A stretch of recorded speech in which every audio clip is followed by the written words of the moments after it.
Here we go. Okay. Great.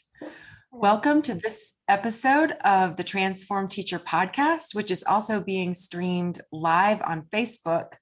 And super excited today to have my new friend, Rita Wirtz, who is a veteran educator and has so many wonderful credentials to her name. I don't even have time to go into all of them on this podcast, but just know that she is a total rock star. She has she has served as a teacher at every level. She's served as a school principal. She has served as a curriculum consultant, keynote speaker, seminar leader. She's traveled throughout the United States. She connects with educators around the world. She also has served on all kinds of boards, including Homeless Coalition, and she's volunteered for all sorts of organizations that really have a lot to do with the welfare of children, and anything to do with reading is what Rita's specialty is. She not only has a master's in reading, but she's the author of several books. One I'm holding in my hands, and the others we'll talk about in a moment. But she is just a wonderful person that I've enjoyed following on Twitter. And we've just been chatting back and forth, and she feels like a kindred spirit. And I'm just really honored and excited to have her with us today. I want to just touch on the fact that her greatest love of all is writing.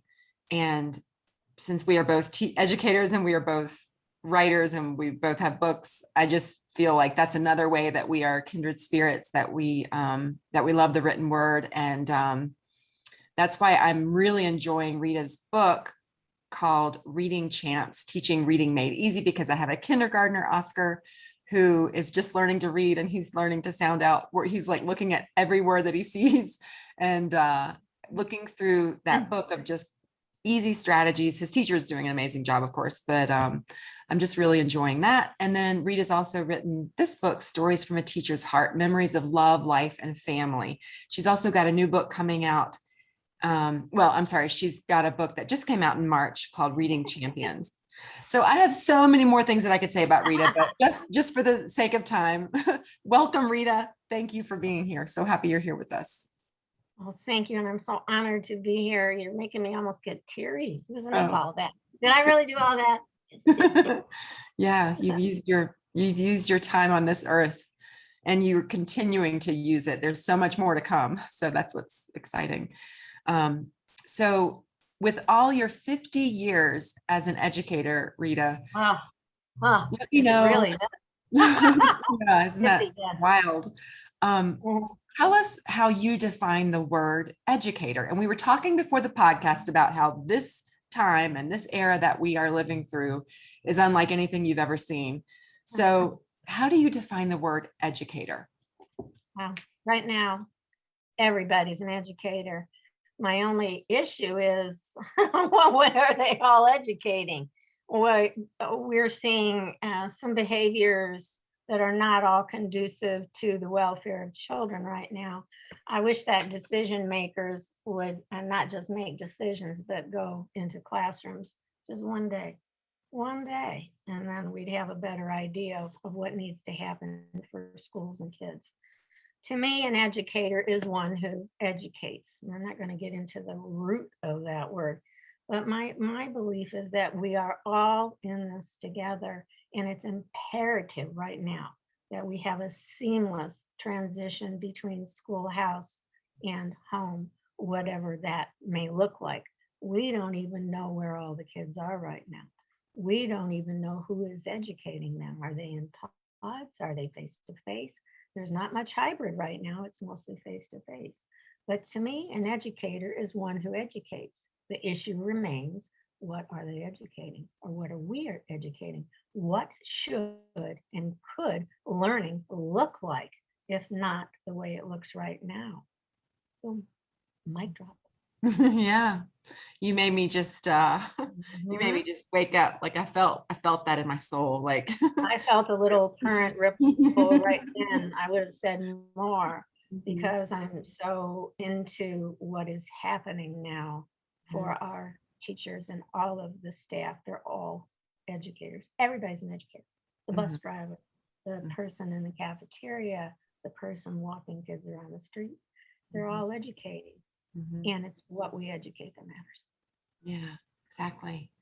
Modeling, and we model everything, but how are we modeling? And what are we modeling? Yeah. Choices. Yeah. And Yeah, I felt that one too. yes. Yes, because we've gotten away from the basics, I think. And that's why I think your books are so timely and important, because you bring it back to the basics. And I love that. Yes. So Yes. tell us a little bit about your books. And I don't know if I've told you this, Rita, but over the past year, I've started coaching teachers through publishing books. And I feel like every teacher, every educator has a voice and a story to tell.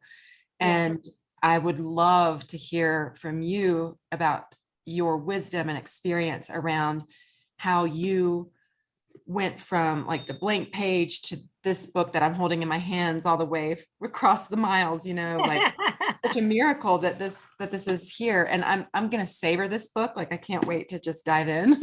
I But love what motivated you to write, even as a busy educator and all the things that you have going on as a grandmother and a mom and all those things?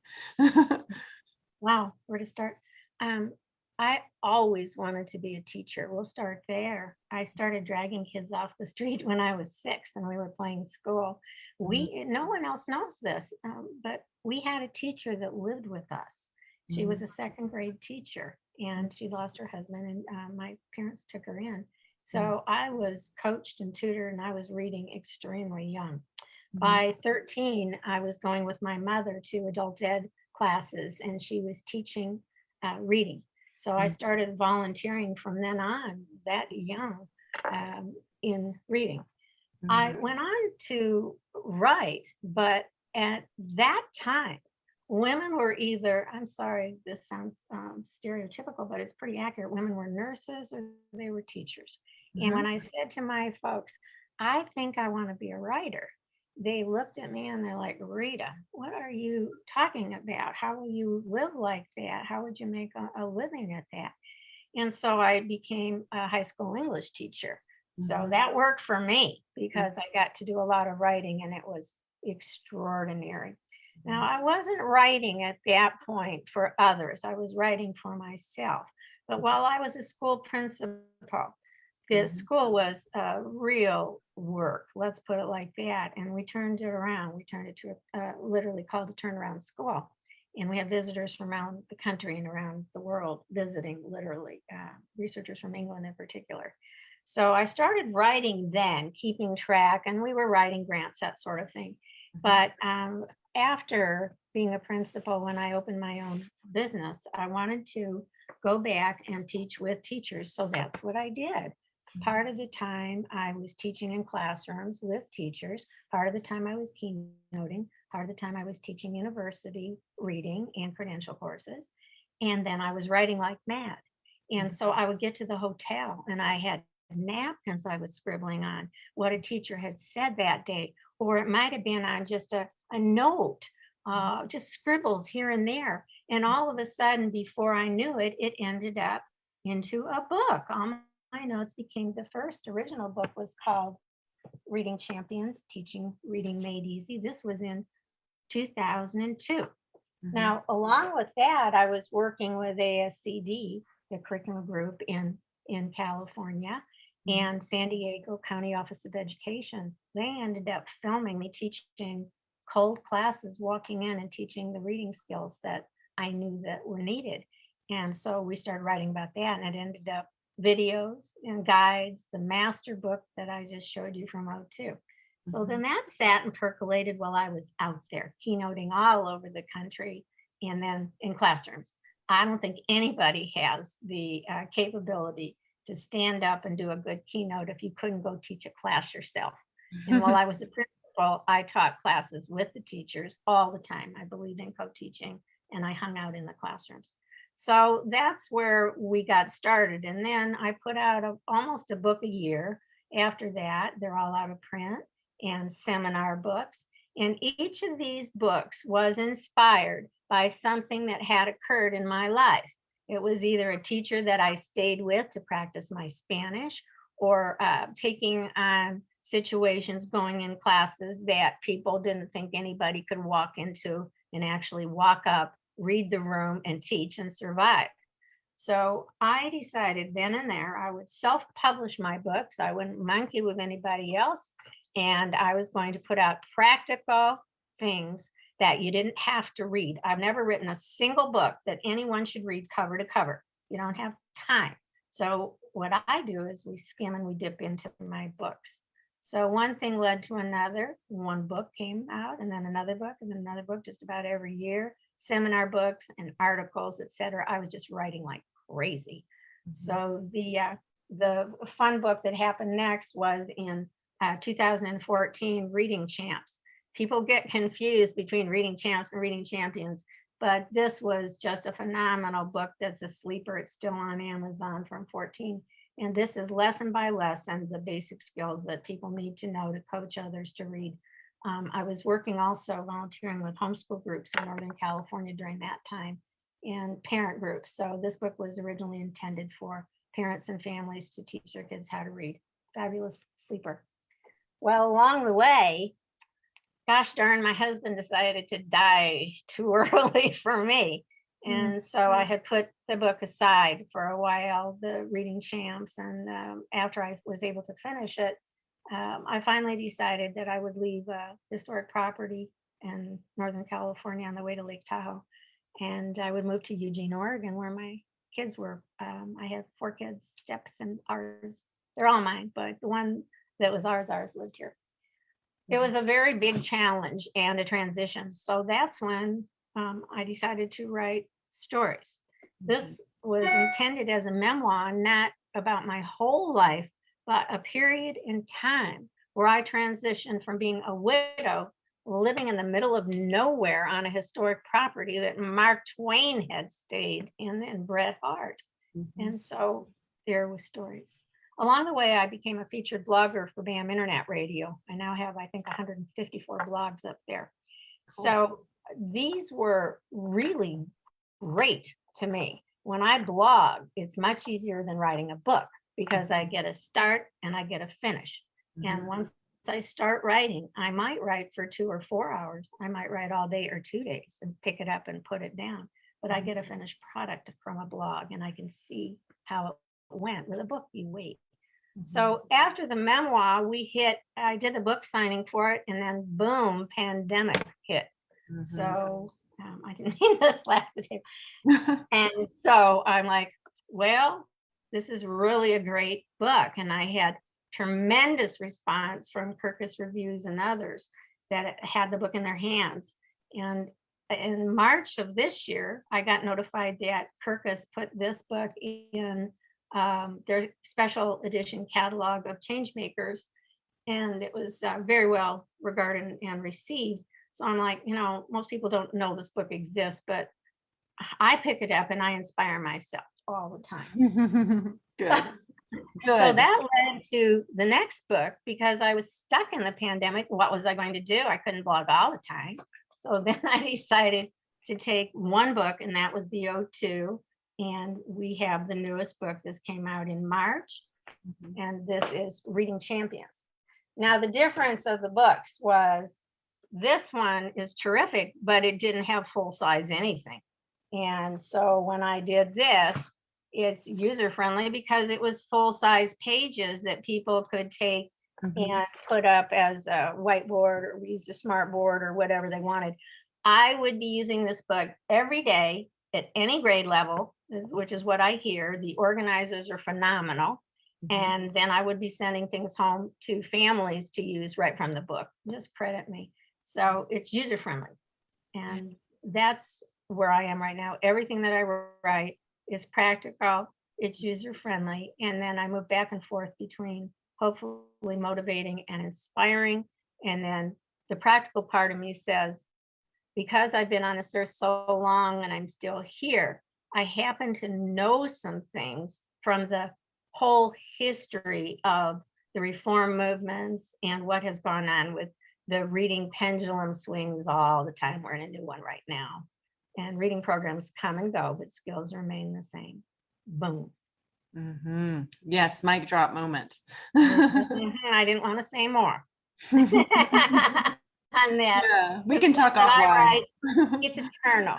Well, let's just say that. What I write stays because I don't write about any one specific methodology or program. It's skills, start to finish. And I'm very, very opposed to retaining kids third grade because they haven't reached mastery on certain skills. I also don't like fluency testing. So there's a lot of things I'm very outspoken about that may show up on Twitter and my blogs, but not so much in my books. I behave a little better. Well, I love that phrase, well-behaved women rarely make history. So I'm here for all your misbehavior, quote unquote. Well, you know, well, you wouldn't know, but my one word for this year was legacy. And there are days and times that I just think, God, truly, that I am still here to be helping. Some days I wish that I wasn't seeing what I see. And then other days I'm like, and most of the time I'm like, wow, there's so much going on. And we coined the phrase early on in the pandemic, challenging times, extraordinary opportunities. And that's where I've stayed. If we stay in a funk that we can't do anything, well, that's what's going to happen. We'll be in the funk, and then that's what the kids see. And that's not what we want them to see. They didn't come back to school to see a number 2 pencil. Yeah, exactly. Just boom, boom, boom, boom, right away. Are you kidding me? No. Yeah. So my writing reflects my beliefs. I don't expect everyone to believe what I believe. Okay. But there's a reason why I say what I say when I say it. And very often I say what others can't, because at this time of my life and career, as I'm passing the torch, so to speak, I want to make sure that people know some things that are forgotten, that haven't been taught, because nobody knows how to teach them anymore. Yeah. We shouldn't be throwing the baby out with the bathwater. Yeah. Recovery, many things. So I keep them out there. I want people to know that there are things that will be working right now to make our life easier and to engage our children, which are children who have either not come back to school or they've come back to school and too many are misbehaving. So we need to be playful and do brain gym and take brain breaks and do all the kinds of hands-on activities that are in my books because they work. Yeah, I love that. Yeah. That really just aligns with what I believe as well. And I love that you speak your mind and you share your truth. And I think it's so important to do that. And sometimes it can feel like crummy if people don't agree or if they think, it's too much or whatever, but it has to be said. So getting back to the basics and simplifying things and remembering what you said, the baby, instead of throwing it out with literally, instead of throwing it out with the bathwater, really taking care of the babies. And the swings are very detrimental, the pendulum swing. And right now for teachers, the notion that there's this mandate and this mandate, well, there's some money that came, but the money should have come 18 months ago and gotten the schools retrofitted and the class sizes would be reduced. We would possibly have subs and bus drivers. A lot of things didn't happen that could have, but again, there's no one to blame. We've never been through this before. I've been through so many emergencies in my lifetime, whether it was as a school principal or other positions. I also worked for the penal systems in Arizona and California for a number of years, believe it or not. Yes, I met some interesting people in the prisons, but it's real. And when the skills that you teach in public school are the same skills that you would teach in a penal setting, or in some cases, the same skills you would teach as I did when I was preschool teacher the last few years. Mhm. then you know that a skill is a skill is a skill. You know, Mhm. we don't teach how to handle a book because Mhm. nobody taught us. Mhm. If we don't teach the concepts of print or what phonemic awareness is, or all these other things that we know to be true, and they're not going to change. Mhm. Those skills aren't going to change, Mhm. but it's how we're approaching. And so much constant change and chaos right now. Well, you've got kids coming and going, on and off quarantine, and no subs, teachers not having prep because they're covering classes. So they need to be able to grab things that work and cut through. And so I think I'm looking at your next question on 3. What do you love about what you're doing in terms of helping teachers and educators? Do you want to say it now, or Go ahead. Go ahead. You're on a roll. I'm thinking it just was going to keep going. Um, we need to have teachers feel efficacy and autonomy, of course. Teachers have not had a seat at the table. Many years ago, I was on the negotiation team bargaining for the school district. And I sat there and I said, they're right. They need that. Give them that. Give them that. Give them that. Give them that. They deserve all of it. Well, next year I was asked politely not to come back on because everything was for the teachers. But that's how I see it, that we need to listen to teachers and trust teachers. They need to be at the table right now. Now, the flip to that is teachers don't have time to be at the proverbial table.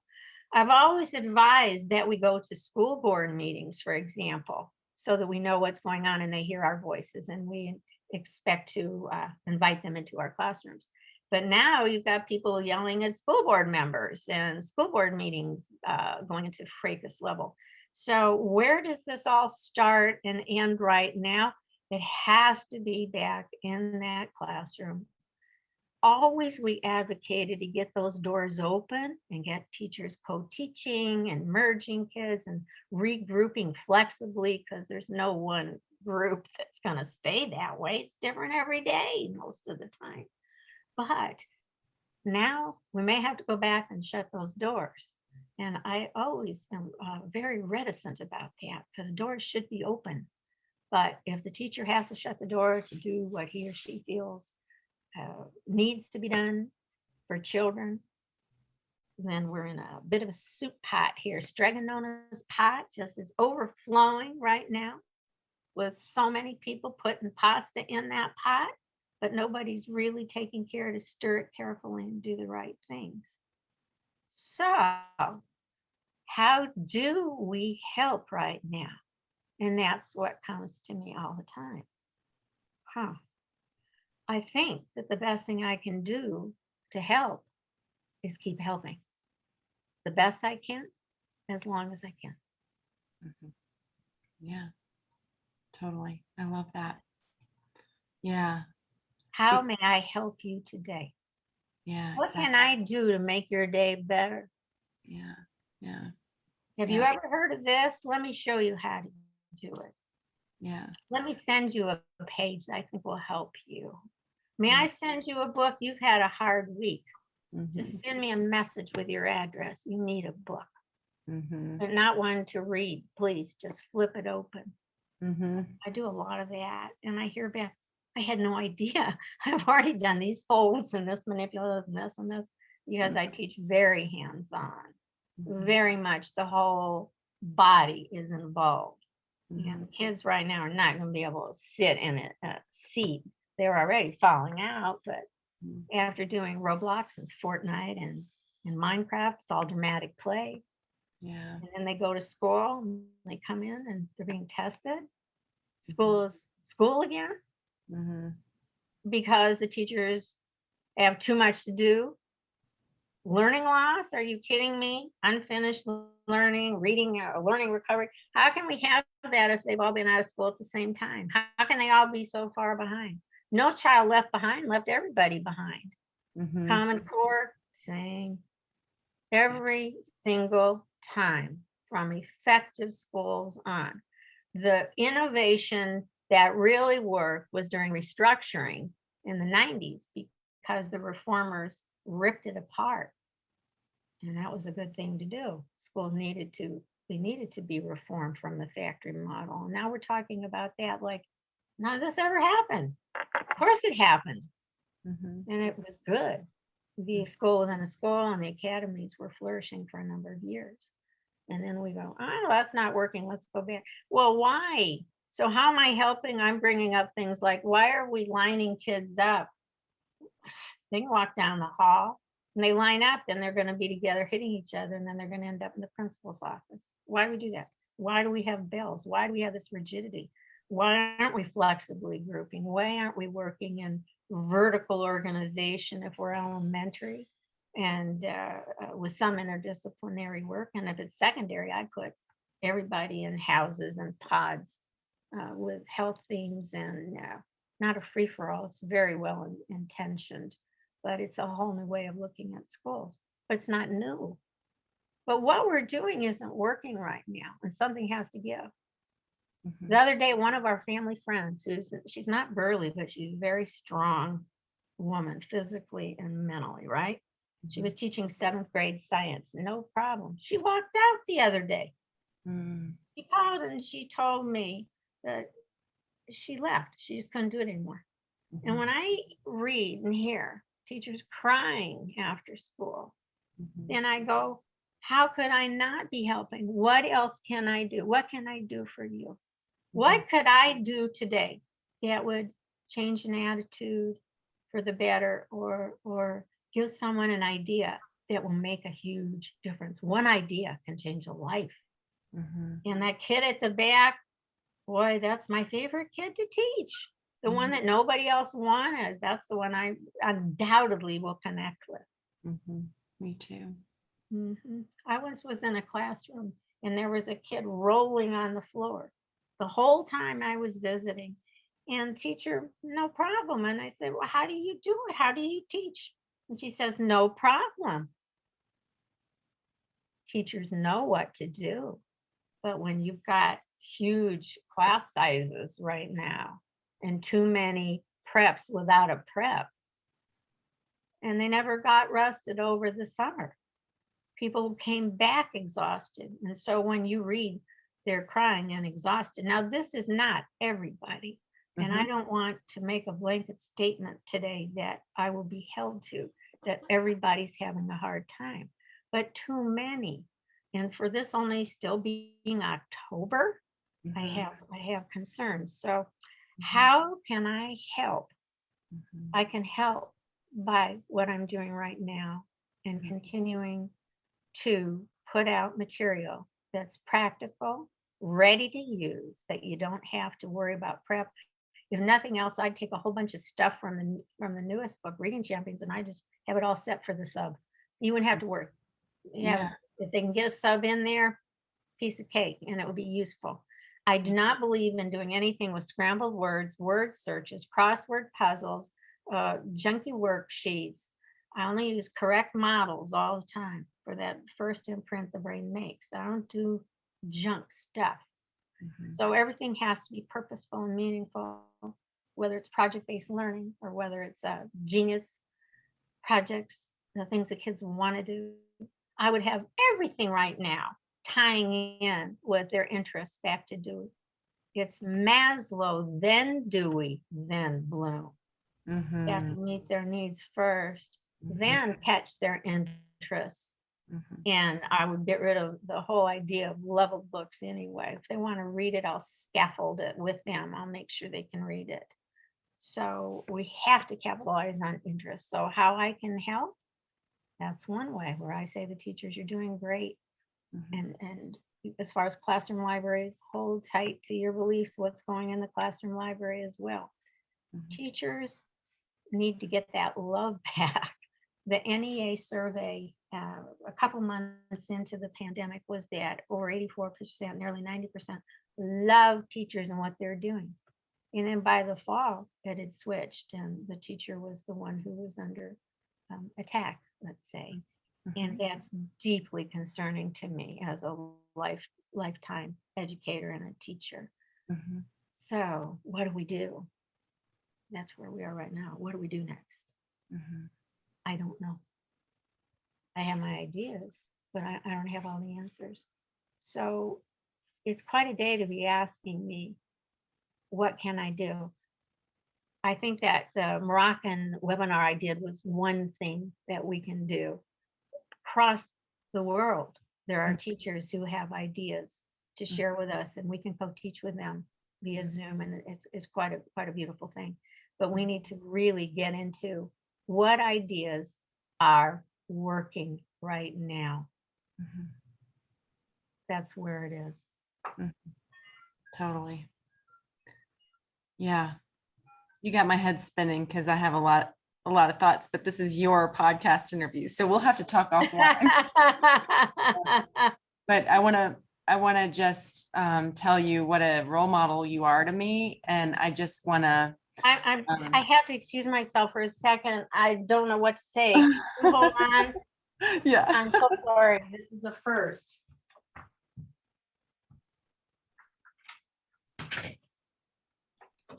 Hi, I'm doing a podcast right now. Thank you.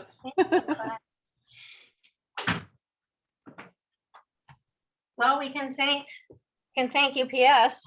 I'm so sorry. That's never happened to me before. I hope you can edit that out. Oh, it'll be fine. Yeah. No worries. Well, we're real, aren't we?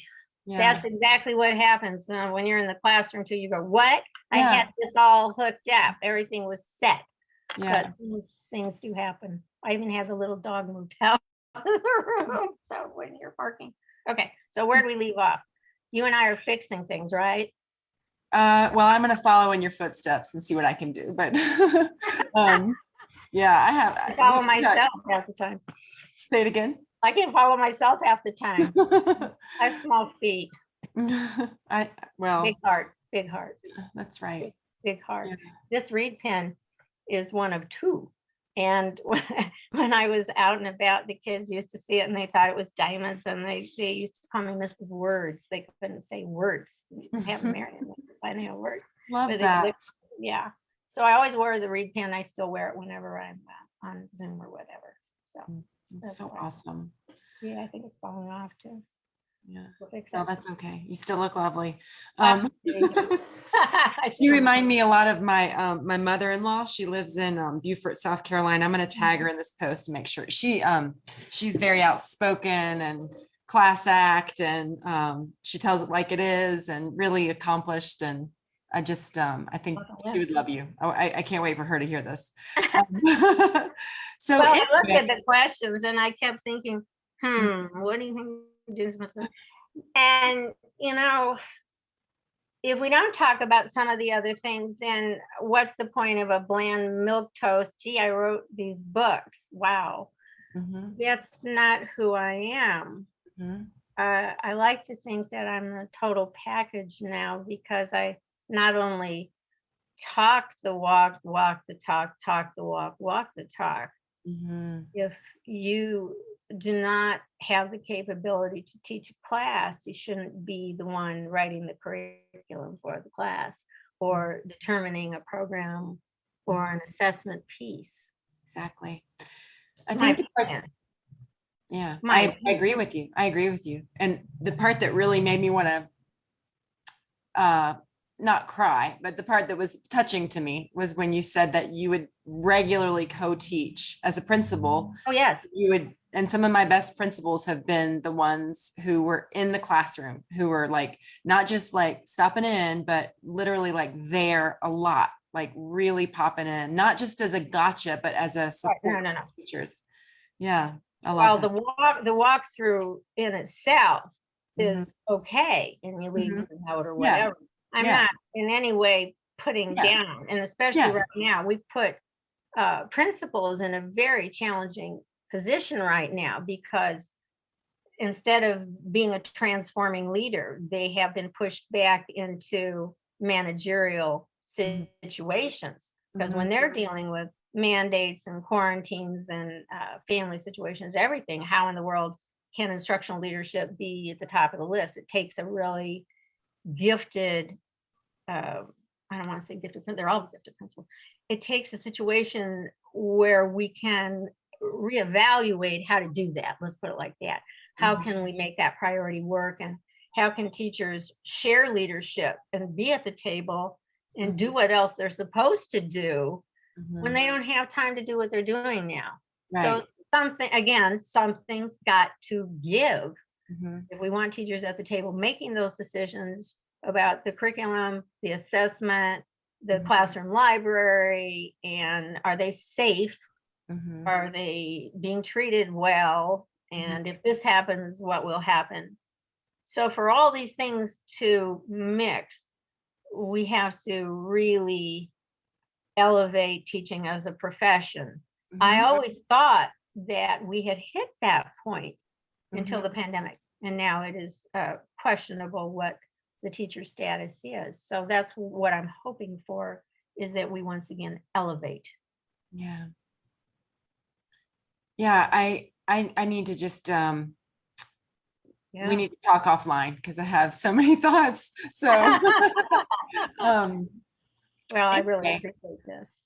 Yeah, you've got my book though. You got my book, Free to Teach, so you can see what I think about that. Anyway, so any parting words to leave with any educator listening today who's feeling like disheartened, demoralized, more than burned out, but just ready to walk out, like you were talking about with your friend who. Well, I'm kind of calling it Trail of Tears. Yeah. Trail of Tears, and when they're closing the classroom door behind them. This is shocking to me, and yet understandable. So here's where I am. I get it. I understand where teachers are and what I would do if I was in the classroom at this moment. First of all, honestly, they have to leave stuff at school. They can't do everything at home. You can't totally just do school all the time. And that's what most teachers do. Even if they're not actively, physically making something or doing something, they're making a phone call or it's in the head. It's just such a head trip being a teacher. You're always thinking about a kid or something that happened or something you want to do. So it's gone beyond balance. And I'm not going to say self-care because that's a moot point. Going to do Pilates as I do or yoga, we're way past that. So it's about finding one's truth and knowing that this too shall pass, and that there's no better job or profession in the world than being a teacher. And those kids that you taught that you maybe thought you didn't do anything for, in 5 or 10 years, all of a sudden you get a letter or you get a call and you go, I changed that kid's life. If not me, who? If not now, when? So we need to support each other right now. And some of the mandates and the extra junk, the extra meetings, the extra paperwork, the extra has to be taken off that plate. Yep, absolutely. Let teachers do what they do best. Yeah. Teach. Yeah, that's exactly right. Yeah, it's exactly how I feel. Right. It's been such an honor having you today, Rita. You're so awesome. And I love your wisdom. And I can't wait for more people out there to listen to your encouragement and all of the wonderful stories from the heart that that you've shared a little bit with us today. And I can't wait to read more in your book. But you're just a real role model and a delight. And I'm so glad to be connected today. So thank you so much for your time. Thank you. Many blessings. I really appreciate it. Okay, awesome. Mwah. All right. We're gonna end this on Facebook and then we can chat for a second.